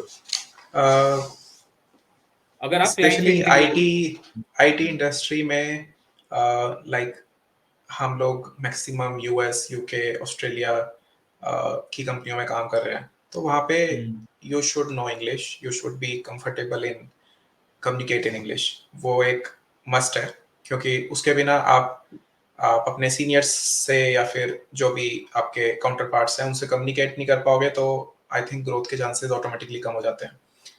कम्युनिकेशन इसलिए भी इम्पोर्टेंट है क्योंकि वही लोग तुमको रिक्वायरमेंट्स देने वाले हैं, तो तुम करेक्ट, रिक्वायरमेंट्स आपको काम ढंग क्या से करना है वही बताने वाले हैं, करेक्ट। वही नहीं समझोगे तो फिर हर चीज डिले होगी, और हर चीज डिले होगी तो like it will impact your career in some way. दूसरा, हाँ। इवन इन इंडियन स्टार्टअप्स, वैसे मैंने किसी स्टार्टअप में काम नहीं किया, बट मुझे ऐसा लगता है कि वहाँ भी इंडिया में ऐसा तो है नहीं कि एक फिक्स लैंग्वेज, अपने यहाँ हर स्टेट में अलग लैंग्वेज है, ठीक है, तो वो लोग भी इंग्लिश ही यूज कर रहे हैं। तो वहाँ भी आई थिंक हो सकता है जितना यूके के काउंटर पार्ट से यूज करना पड़ रहा है इंग्लिश, उतना ना करना पड़ रहा हो, बट स्टिल एक common medium of communication English ही है। इंग्लिश ही है, तो करेक्ट। तो उसमें you should be comfortable. Then कभी कभी कुछ लोगों के साथ ऐसा प्रॉब्लम होता है कि वो जो सोच रहे होते हैं वो बोल नहीं पाते, तो स्लोली हाँ, you should true. Work on that. True. और बट उसको ये आई सब थिंक चीजें हैंडल कैसे कर सकते हैं अंकुर, उसको कैसे हैंडल कर सकते हैं, मतलब how how we should go about it. जैसे ऑब्वियसली जो स्मॉल टाउन में स्कूल से बच्चे आते हैं, नॉर्मली जो इंग्लिश मीडियम स्कूल के बच्चे नहीं हैं, उनके लिए तो बहुत ही टफ होता है, क्योंकि बीइंग माई सेल्फ मैं खुद एक इंग्लिश मीडियम स्कूल से नहीं हूँ, राइट। हम्म, तो मैंने वो अपने साथ वालों में भी एक फियर देखा था। हालांकि चलो मैं इंग्लिश में अच्छा था, तो मतलब मुझे कभी वो चैलेंज नहीं आया, मतलब सरप्राइजिंगली गॉड गिफ्टेड था कि मैं इंग्लिश में हमेशा से अच्छा रहा। तो मुझे वो वर्बल और रिटन चैलेंज नहीं आया। वो तो हमको तूने देखा ही है यार, है ना, हम्म, मतलब। बट द थिंग इज कि मेरे साथ वाले भी जो हैं, they struggled a lot, just because they don't have that confidence. तो इसलिए जो अंकुर ने बात बोली, मैं इसको थोड़ा सा अगर सिंप्लीफाइड इस तरह से रखूं आप सब लोगों के सामने, टेक्निकल आपका एक एस्पेक्ट है, मैं मानता हूं हो सकता है आपका 80% वो कवर कर जाए, लेकिन वो जो 20% है ना, वो आपका आपका बोलने का तरीका, आपकी प्रॉपर इंग्लिश, स्पेसिफिकली इंग्लिश। क्योंकि अगर आपको जॉब करनी है आईटी में, तो जैसा अंकुर ने बोला, ग्लोबली जॉब करनी है, डिफरेंट डिफरेंट कंट्री के साथ, इंग्लिश आना बहुत जरूरी है, और आपका कॉन्फिडेंस भी बहुत मैटर करता है। तो कॉन्फिडेंस प्लस इंग्लिश आपकी होनी चाहिए, क्योंकि अगर आप कल को प्रेजेंटेशन देने जाओगे, ठीक है, अगर आप कंपनी के अंदर तो आ गए चलो टेक्निकल से क्रैक करके, लेकिन अगर आप प्रेजेंट नहीं कर पा रहे अपना जो आपने प्रोडक्ट बनाया है, आप उसी में अटक जा रहे हो, तो आपका क्रेडिट कोई और खा जाने वाला है। ये बहुत कॉमन है। आपका क्रेडिट वो बंदा लेके चला जाएगा जो उस मीटिंग रूम में सबसे ज्यादा एक्टिवली उस बारे में बात कर जाएगा, राइट। तो इस एस्पेक्ट पे भी लोगों को काम करना चाहिए। ओके, अच्छा, तो अंकुर इसके अलावा और ऐसी क्या एडवाइस है जो कि आप, हाँ कुछ पॉइंट बोल रहे हो अंकुर, बोलो कुछ पॉइंट, आई थिंक बोलने वाले हो। तो मुझे ऐसा लगता है कि कम्युनिकेशन जो है वो आप घर से डेवलप नहीं कर सकते हो, आप कॉलेज से भी डेवलप नहीं कर सकते हो, क्योंकि कॉलेज में जनरली हमारे यहाँ टीचर हिंदी में ही बोल रहे होते हैं, ठीक है, हम्म, तो उसमें कोई बुराई नहीं है, बट आप कम्युनिकेट नहीं कर रहे हो तो फिर आप बोल नहीं रहे हो, सीधी बात है, ठीक है। तो कम्युनिकेट करेक्ट। करने का एटलीस्ट मेरा फेज भी कंपनी से ही स्टार्ट हुआ है। कॉलेज में कोई इंग्लिश वगैरह नहीं बोलते थे हम लोग। देन सैमसंग में बहुत देसी माहौल था, तो वहाँ पे हिंदी में बढ़िया काम चल जाता था। But then from the time I join Oracle, तब से सब कुछ इंग्लिश में हो गया। वहाँ का मतलब इंटरनल स्टाफ भी हिंदी में नहीं बोलता है, तो उस टाइप का करेक्ट। एनवायरनमेंट है वहाँ। देन हमारा जो कॉल होता है जनरली, क्या होता है इन कंपनीज में, एक डेली स्टैंड अप कॉल होता है जियोग्राफिकली, जहां भी तुम्हारी टीम बैठती है हर लोकेशन का। तो उसमें यूके, यूएस, में भी सिंगापुर होगा, इंडिया होगा, तो वहां पे आपको अपना डेली स्टेटस बताना है, तो वो आप इंग्लिश में बताओगे डेफिनेटली, ठीक है। तो जब इंग्लिश में बता करेक्ट। रहे हो तो स्लोली आप कंफर्टेबल फील करने लगोगे। तो वो फेज है, वो ऑटोमेटिकली होएगा।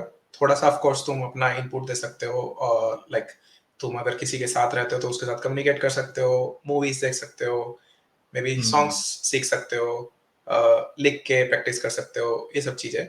बट मेन जो मुझे लगता है वो प्रैक्टिस ऑफिस के अंदर ही होती है, विद द टाइम प्रैक्टिस में। वो सीखते हैं। हम्म। Then correct. जो रजत ने कॉन्फिडेंस वाला पॉइंट दिया, मुझे लगता है कि कॉन्फिडेंस जो है वो खुद से आता है अगर तुम्हारा बेस स्ट्रांग है। प्रैक्टिस तो अच्छी हो बेस जाएगा। में करेक्ट। तो बेस में एक चीज तो कम्युनिकेशन हो गई। देन अगर आप किसी वर्किंग एनवायरनमेंट में तो दूसरी चीज जो होती है वो होता है आपका डोमेन जिसमें आप काम कर रहे हो। तो slowly hmm. With the time आपको वो भी इम्प्रूव करना होता है। देन थर्ड हम्म। चीज ऑफ कोर्स टेक। देन कुछ सॉफ्ट स्किल्स भी होती हैं जो कॉर्पोरेट एनवायरनमेंट में हेल्प करती हैं, जैसे कि तुम टीम वर्क में कैसे हो, करेक्ट। uh, तुम थोड़ा सा कभी कभी टीम बॉन्डिंग के लिए एक्स्ट्रा करिकुलर एक्टिविटीज होती हैं उसमें कैसे हो। तो ये भी एक साइड प्रोडक्ट्स हैं, बट ये इवेंचुअली तुम्हारे कॉन्फिडेंस सपोर्टिंग को बूस्ट प्रोडक्ट्स हैं, करने। आई थिंक ये हाँ, हेल्पिंग प्रोडक्ट्स हैं आपको, हाँ, मतलब एक मतलब बेटर से बेस्ट बनाने वाली बात है ये, कि हम्म, बेटर थे थोड़ा बेस्ट हो गए। अच्छा, इसमें एक पॉइंट अंकुर बोला, वो थोड़ा हम क्लैरिफाई करते हैं, थोड़ा डिटेल में उसको हल्का सा सोचते हैं उस बारे में। अब अंकुर एक वर्ड यूज किया यार तूने, दैट इज डोमेन। तो डोमेन तो आई थिंक फ्रेशर लेवल पे किसी को पता ही नहीं है, पहली हम्म, बात तो ये कि डोमेन होता क्या है। तो अच्छा, मैं थोड़ा इसको सिंप्लीफाई करता हूँ, फिर हमको इसमें अपना इनपुट देना। डोमेन का मतलब है गाइस कि अगर आप बैंक में जॉब कर रहे हो, आप अपना बीटेक करा या एमसीए करा या किसी भी आप बैकग्राउंड से आए हो, अगर आप बैंक में जॉब कर रहे हो तो आपका डोमेन हो गया बैंकिंग। अगर आप इंश्योरेंस कंपनी में जॉब कर रहे हो तो आपका डोमेन हुआ इंश्योरेंस। अगर आप हेल्थ केयर कंपनी में जॉब कर रहे हो, जैसे फोर्टिस एक हॉस्पिटल है, ठीक है, बट उस हॉस्पिटल के पीछे एक एनालिटिक्स टीम भी है, क्योंकि इतने सारे पेशेंट डेली आते हैं, उनका डेटा भी तो मेंटेन करना है, राइट। तो उनके पीछे एक कहीं ना कहीं यूएस में या इंडिया में कहीं ना कहीं टीम्स बैठी हैं जो कि सारा मेंटेन करती हैं। उसके बेसिस पे वो उनका बजट कैलकुलेट करती है, सो मेनी थिंग्स, मैं ज्यादा गहरा नहीं जाऊंगा। तो ये हो गया आपका हेल्थ केयर। ऐसे ही जैसे अंकुर ने स्टार्ट किया टेलीकॉम की, सैमसंग में है तो मोबाइल बनाता है अल्टीमेटली सैमसंग, तो टेलीकॉम। तो आप लोग कंफ्यूज मत होना इस चीज से कि डोमेन का मतलब क्या है। डोमेन फ्रेशर लेवल पे ना पता होना बहुत ही कॉमन बात है, तो डोंट फील कि हमारी कॉन्वर्सेशन की तुमने कुछ मिस करा, वो तो तो इंडस्ट्री में आगे सीख जाओगे। एक्चुअली ये फ्रेशर लेवल पे भी और एक्सपीरियंस लेवल पे भी हो सकता है, जैसे कि मैं करेक्ट। टेलीकॉम से ईआरपी गया, या फिर हम्म। देन ईआरपी से बैंकिंग में आया। तो ये सब आई थिंक ये प्रोसेस है जो सबको फॉलो अच्छा करना अंकुर, पड़ता है। ईआरपी क्या होता है, थोड़ा ईआरपी तो बता दो। ईआरपी एंटरप्राइज रिसोर्स प्लानिंग इसकी फुल फॉर्म है। तो बेसिकली कैसे एक एंटरप्राइज अपने रिसोर्स को प्लान करती है, बेसिक टर्म्स में ये कि एक एंटरप्राइज मतलब सॉफ्टवेयर है कोई कंपनी, जिसमें लेमन लैंग्वेज में अगर हम बोले तो एंटरप्राइज मतलब कोई, कंपनी। हाँ, कोई एक कंपनी अपना, उसके हम्म। अंदर जो भी सामान है उसका हम्म। एसेट, एसेट मतलब उसका बिल्डिंग्स हो गया, उसके अंदर कितना इन्वेंट्री है, उसका कितना स्टाफ है, उनका कितने कैसे लैपटॉप पे रखे जाना हैं, है, कितनी कॉफी मशीन रखी है, सारी चीजें सब मिला के। कुछ। तो हाँ। उसका जो टोटल है वो लोग ईआरपी एप्लीकेशंस में मैनेज करते हैं। करेक्ट। तो ये एक तरीके से एक ऐसी चीज हो गई जो कंपनी को उनका पूरा डेटा संभालने में मदद करती है, एंड टू हम्म, एंड उनकी उनका पूरी एक, रिपोजिटरी, सब हाँ, कुछ उनका एक व्यू देती है कंबाइंड। कंबाइंड व्यू देती है, ताकि उनको भी एक अपडेटेड रहे वो कि हमारे पास एक्चुअली चीजें हैं कितनी, एसेट वाइज या ओवरऑल कितने कप है, मेरी इस बिल्डिंग में कितने कप रखे हैं। तो इट्स वेरी इंपॉर्टेंट, क्योंकि ये पार्ट ऑफ कॉस्ट तो है ना, हर चीज में कॉस्ट होती है। तो ओके, तो ये हो गया ईआरपी के बारे में। अच्छा अंकुर, इसके अलावा व्हाट एल्स यू थिंक कि जैसे सॉफ्ट स्किल की बात करी, तो सॉफ्ट स्किल ये टीम वर्क वगैरह जो चीजें हैं, डू यू थिंक कि ये आपको आपकी ग्रोथ में भी हेल्प करती हैं? जैसे आप अगर बहुत अच्छा काम कर रहे हो, ठीक है, आपकी कोडिंग बहुत अच्छी है, आपका मैनेजर बहुत खुश है, आपके क्लाइंट भी बहुत खुश है, but if you are not doing it, let's say team activity के टाइम पे आप कहीं छुप जाते हो या आपको इंटरेस्ट नहीं है, you show basically disengagement. So do you think कि इससे भी कहीं ना कहीं नुकसान होता है हमको? मतलब मुझे ऐसा लगता है कि इससे नुकसान हो भी सकता है, नहीं भी हो सकता है। वो थोड़ा सा कंपनी हाँ। के एनवायरनमेंट पे डिपेंड करेगा। तो हाँ। लेट्स से तुम्हारा जो डायरेक्ट लीड है, उसको पता है कि मैनेजर है। तुम, हाँ, हाँ। डायरेक्ट हाँ। डायरेक्ट मैनेजर है जो तुम्हारा, उसको पता है कि तुम काम टाइम से दे रहे हो, सब कुछ बढ़िया है इन टर्म्स ऑफ वर्क, और चीज़ों से उसको फ़र्क नहीं पड़ता। तो फिर हम्म। इस चीज़ से कोई इम्पैक्ट नहीं है। बट अगर तुम्हारा करेक्ट। मैनेजर तुम्हें एक्सपेक्ट करता है कि भाई तुम इस एक्टिविटी में क्यों नहीं इन्वॉल्व हो रहे हो, तो देन करेक्ट। इम्पैक्ट पड़ सकता है। बिल्कुल। तो एक्चुअली ये बहुत ही इंपॉर्टेंट पॉइंट है, आपको ये जज करना आना चाहिए कि जिन बंदों के साथ आप काम कर रहे हो उनकी आपसे एक्सपेक्टेशन क्या है, क्योंकि या मेजोरिटी लोग जो करते हैं वो अपने हिसाब से रहते हैं कंपनी में। आपको अपने हिसाब से डेफिनेटली रहना है, बट थोड़ा सा जज करना आना चाहिए अगर आपको एक प्रोग्रेशन वाले पाथ पे जाना है कि आपको उस कंपनी में ग्रो करते जाना है, क्योंकि हर कंपनी का ग्रोथ कर्व अलग होता है। या तो बहुत सी ऐसी चीजें हैं जो हम यहाँ पे बात नहीं करेंगे, लेकिन वो चीजें भी काम करती हैं। आपको कई बार पॉलिटिकली करेक्ट भी होना पड़ता है, तो थिंक अबाउट इट। आप गूगल गूगल करना, हम इस बारे में बात नहीं करेंगे, that will be a very different topic all together. Okay. अच्छा अंकुर, तो कंक्लूड करने से पहले अंकुर, आई थिंक मैं एक क्वेश्चन और पूछूंगा, एंड जो कि मेरा लास्ट क्वेश्चन ही होगा शायद इस डिस्कशन का। आई थिंक अंकुर, जब आप एक जॉब अप्लाई करते हो तो आपका जो रिज्यूम होता है वो आपका फेस होता है एक तरीके से कंपनी के लिए। तो एक करेक्ट रिज्यूम क्या होता है? व्हाट डू यू थिंक अंकुर कि एक करेक्ट रिज्यूम के राइट एस्पेक्ट क्या है? और अब तो इतना एक्सपीरियंस आपको हो गया, तो आपके पास रिज्यूम आते होंगे, इंटरव्यूज भी लिए हैं आपने, ठीक है, वो भी मुझे पता है, हम दोनों इंटरव्यूज लेते हैं अपनी अपनी कंपनीज में, हमने लिए हैं। तो व्हाट यू थिंक अंकुर कि किस तरह का रिज्यूम एक इफेक्टिव रिज्यूम होता है? ऑब्वियसली टैलेंट तो बाद में आता है, क्योंकि इंटरव्यू इंटरव्यू के लिए जो एचआर सिलेक्ट करती है वो रिज्यूम सिलेक्ट करती है। तो what is the right resume Ankur? मेरे हिसाब से right resume tech tech terms में वो है जो तुम्हारे प्रोजेक्ट्स को बहुत सिंपलीफाई डिफाइन करे, करेक्ट। ये बताए कि तुमने किस टेक्नोलॉजी पे काम किया है, बिल्कुल। That's it. इसके अलावा मुझे लगता है कि कंपनीज को हम्म। और कुछ चाहिए नहीं। आपका एक्स्ट्रा करिकुलर क्या है, आपका एड्रेस क्या है, आपने 11th 10th कहाँ से किया है, ये सब इम्पोर्टेंट नहीं है। इम्पोर्टेंट बस ये है कि आपने क्या प्रोजेक्ट्स किए, किस टेक्नोलॉजी में किए। अगर आपके प्रोजेक्ट्स के लिंक हैं तो आप वो डाल सकते हो, जैसे कि गिट के लिंक डाल सकते हो। गिट के लिंक डालते हो तो उसमें समरी में जाके कोई इंटरव्यूअर देख सकता है डिटेल में कि तुमने क्या क्या किया है। लिंक्डइन का लिंक डाल सकते हो जिससे उसको तुम्हारा एक कंबाइंड प्रोफाइल भी दिख सकता है। देन अगर आप कुछ और एक्स्ट्रा करिकुलर करते हो तो उसके लिंक्स डाल सकते हो। मुझे लगता है ये सफिशिएंट है। सफिशिएंट है, करेक्ट। बट वो है ना हमको कि एक लेआउट होता है जेनरिक, तो वो चीजें तो लोग डालते ही हैं, नाम, ये डिटेल वगैरह। नहीं, हालांकि मुझे आई ऐसा थिंक लगता है कि जो एक्सपीरियंस होता है जॉब का, वो या फिर तुम्हारे प्रोजेक्ट्स का, वो लोग बहुत कॉम्प्लिकेट करते हैं, तो अगर वो कॉम्प्लिकेट होगा तो हाँ, समझ में ही नहीं आएगा। वेरी इंपॉर्टेंट पॉइंट ये। क्योंकि अगर लोग ना जनरली क्या करते हैं, वो पैराग्राफ लिखते हैं, हम्म, पैराग्राफ से कुछ क्लियर नहीं होता। आई थिंक बुलेट पॉइंट्स जो होते हैं ना आपके, अगर रिसेंट कंपनी में जो आप काम कर रहे हो, अगर आपने 4 बुलेट पॉइंट भी डाले हैं 2-2 लाइन के, वो मोर देन सफिशिएंट है।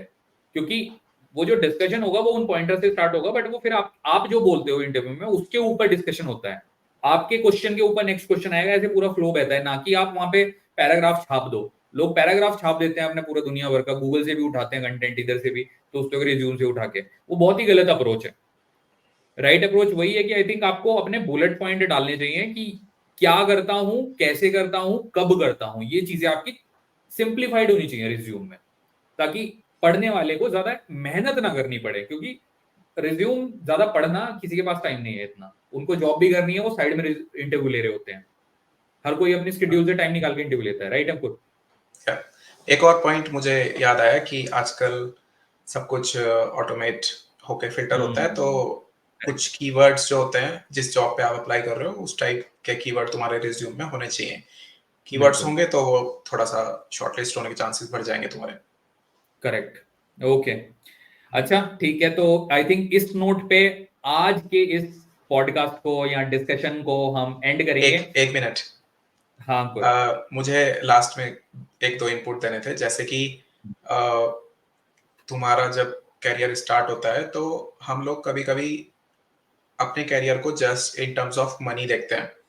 तो मुझे लगता है कि हम लोगों को सब कुछ मॉनेटरी टर्म्स पे कंपेयर नहीं करना चाहिए। जैसे कि फॉर एग्जांपल, हम हमारा जब करियर स्टार्ट हुआ था तो थोड़ा बहुत ऐसा हम लोग सोचते थे, जैसे कि अरे वो वाला दोस्त तो मेरा 20 लाख कमा रहा है, मैं अभी 5 लाख पे हूँ या फिर 10 लाख पे हूँ। तो मुझे लगता है कि वो कंपैरिजन यूजफुल नहीं है, क्योंकि लेट से वो बंदा अगर 20 लाख कमा भी रहा है और उसने 10 अननेसेसरी लोन ले लिया है, तो अल्टीमेटली वो उस पैसे का यूज तो कर नहीं रहा ढंग से। तो ये बहुत इंपॉर्टेंट है कि जिस जॉब में हो उसमें तुम्हारा पर्सनल सेटिस्फेक्शन हो रहा हो, मॉनेटरी भी हो रहा हो, but monetary in terms of दूसरे से कंपैरिजन वाला ना हो रहा हो। लाइक पर्सनल सेटिस्फेक्शन का मतलब है कि तुम वर्क इन्वायरमेंट से खुश हो, तुम डोमेन एंड टेक दोनों से खुश हो, एंड देन अदर तुम्हारे कुछ पर्सनल गोल्स हो सकते हैं, वो तुम अचीव कर रहे हो वहां पे, एंड देन मॉनेटरी टर्म्स में तुम्हारा जो बेसिक गोल्स हैं वो अचीव हो रहे हैं, प्लस तुम कुछ सेव कर रहे हो। अगर उतना हो रहा है तो आई थिंक वो सफिशिएंट है। उसके अलावा हम लोग जब नोट्स की बात कर रहे थे, तो हम लोगों ने पढ़ा कि कैसे हम अपने शॉर्ट नोट्स बना सकते हैं जिससे हमें याद रहता है। तो करेक्ट। मैं एक चीज और फॉलो करता हूँ, वो मैं कैमरे में दिखाऊंगा। तो आई थिंक मे बी अभी थोड़ा नहीं आ रहा ब्लर है। हो रहा, अभी नहीं नहीं अंकुर, थोड़ा सा बीच में, हाँ अब थोड़ा सा इधर। हाँ, इट्स विजिबल, इट्स विजिबल। तो ये बेसिकली एक टेबल है विद डेट्स ऑफ मंथ। थोड़ा सा अंकुर पीछे करना, थोड़ा सा पीछे करना। आई थिंक ये ब्लर, हाँ इट्स विजिबल। पेज सीधा कर लो बस, हाँ। ठीक है। ठीक है, थोड़ा सा, हाँ हाँ, बस, परफेक्ट परफेक्ट परफेक्ट। हम्म। तो बेसिकली इसमें जो ऊपर लिखा है वो है टास्क, नीचे अच्छा, मैट्रिक्स ऊपर है। टास्क का नाम है, ओके, थोड़ा सा ब्लर है बट हाँ टास्क का नाम है ऊपर, ओके। हाँ, तो नीचे ऊपर टास्क है, नीचे बॉक्सेस है, और लेफ्ट में मंथ की डेट्स हैं। ठीक है, तो इसमें बेसिकली अच्छा। आइडिया यह है कि लेट्स से तुम्हें डीए सब्जेक्ट पढ़ना है, ठीक है। तो हाँ, तुम्हारा मन था कि मैं मुझे इस हफ्ते में 3 दिन पढ़ना है। तो अगर करेक्ट। तुम दिमाग में ही सोच के रखते हो ना कि 3 दिन पढ़ना है, तो तुम उसको शायद at the end Sunday, Monday से संडे टालते ही रहोगे और संडे में फिर भूल जाओगे, तो वो हफ्ता गायब हो गया। ठीक है, तो करेक्ट। चीजों को दिमाग में रखने से अच्छा है कि तुम कुछ एक पेपर पेन पेपर पे से लिखो। लिखो, और हम्म। उसको फिर डेली एक बार शाम को सोने से पहले देख लो कि भाई मैं मुझे ये करना था, मैंने नहीं किया। तो फिर नेक्स्ट डे तुम्हारे दिमाग में रहेगा। तो ये मुझे काफी यूजफुल लगता है एक आइटम। नहीं, ये डेफिनेटली बहुत यूजफुल है। तो ये 2 पॉइंटर अंकुर आई थिंक बहुत ही इंपॉर्टेंट पॉइंटर बोले यार। पहला वाला जैसे कि बोला, ऑब्वियसली आपकी अपनी अपने आप से आपका कंपैरिजन बहुत अच्छा होना चाहिए, क्योंकि दूसरों से कंपैरिजन के मल्टीपल रीजन है। अब हम भी जैसे एज के साथ और चीजें भी हमें समझ में आती हैं, तो दैट्स वेरी श्योर। क्योंकि हर किसी की अपनी अपनी जर्नी चल रही है, तो आपको पीठ पीछे नहीं पता कि किसके कितने लोन चल रहे हैं, किसकी फैमिली कंडीशंस कैसी है, किसके फादर की इनकम कितनी है। तो आप कभी भी उसकी एक बंदे को देख के उसका पूरा बैकग्राउंड जज नहीं कर सकते, तो वो नहीं करना चाहिए। आपको अपने आप खुश रहने की कोशिश करनी चाहिए, क्योंकि मुझे भी वही लगता है अंकुर, हम 250 की टी शर्ट में भी खुश रहते थे और अब 3000 की खरीदते हैं तो भी खुश रहते ही हैं। इट्स अ माइंड सेट, वो वाली चीज है। अच्छा, तो सेकेंड पॉइंट है कि टू डू लिस्ट आपकी डेली बेसिस पे, एंड देन यू मार्क कि व्हाट आई मिस, आज मैंने क्या मिस करा और आज मैंने क्या अचीव करा, ताकि आपका कल का प्रोजेक्शन आपके माइंड में कहीं ना कहीं बैक ऑफ माइंड में पीछे से रहे। तो थोड़ा बहुत मिस होगा तो आप फिर कैचअप कर लोगे, कहीं ना कहीं अपने शेड्यूल में एडजस्ट करके उन चीजों का आप कैचअप करने का कोशिश करोगे, ताकि वो एक सेटिस्फेक्शन लेवल की फीलिंग आपकी बनी रहे, वरना एक डिससेटिस्फेक्शन रहता है आदमी के दिल में। तो ये भी बहुत ही अमेजिंग पॉइंटर था। ओके, तो I think we are good to conclude करने से पहले अंकुर और कुछ बोलना चाहोगे? कैसा लगा वैसे यहाँ पे आके डिस्कस करके, मतलब हाउ यू फीलिंग? अच्छा लगा। आई थिंक मतलब फ्रेशर लेवल के लिए स्पेशली काफी इम्पोर्टेंट बातें ये। तो अगर आपको पसंद आया है वीडियो तो आप जितने भी लिंक्स हम लोगों ने मेंशन किए हैं उन पे जाके देख सकते हो, प्लस ये चैनल सब्सक्राइब कर सकते हो फॉर मे बी कुछ you will see something useful in future as well. हाँ, और आई थिंक अगर लोग बोलते हैं यहाँ पे, हमें और ऐसा महसूस होता है कि कुछ ऐसे इंपॉर्टेंट टॉपिक्स हैं जो कि थोड़े अनटच्ड हैं और हम लोगों ने शायद वो फेस करे हैं या हम फेस कर रहे हैं, तो गोइंग फॉरवर्ड हम फिर से will connect and will do it here, ताकि इट कैन बी डॉक्यूमेंटेड, वो कहीं ना कहीं डॉक्यूमेंटेड रहे और किसी ना किसी की हेल्प हो पाए। क्योंकि अगर कुछ ही लोगों का भी हेल्प हो जाता है, I think that is more than enough. Okay, I think Ankur, तो ठीक है, फिर हम इसको रैप अप कर सकते हैं अभी के लिए। It was nice talking to you भाई। ठीक है, वो तो हम करते ही हैं हमेशा फोन वोन पे, तो आज थोड़ा डिफरेंट टोन पे बात हुई है, but it was good I think. Okay, so guys, whoever is watching this video, please follow the things. बहुत सारे एक्सपीरियंस के साथ आपको ये बातें बोली गई हैं, हवा में नहीं बोली गई हैं। If you follow some of the attributes जो कि अंकुर ने और मैंने बोले हैं, you will see the difference. क्योंकि एक ब्लैंक माइंड होने से बेटर है कि आपके पास एटलीस्ट सर्टेन पॉइंटर हो, तो वो बहुत ही इंपॉर्टेंट है। अच्छा, ठीक है अंकुर, चलो फिर आज के लिए कंक्लूड करते हैं भाई, and will see you soon. Okay, thank you everyone, please subscribe, thank you.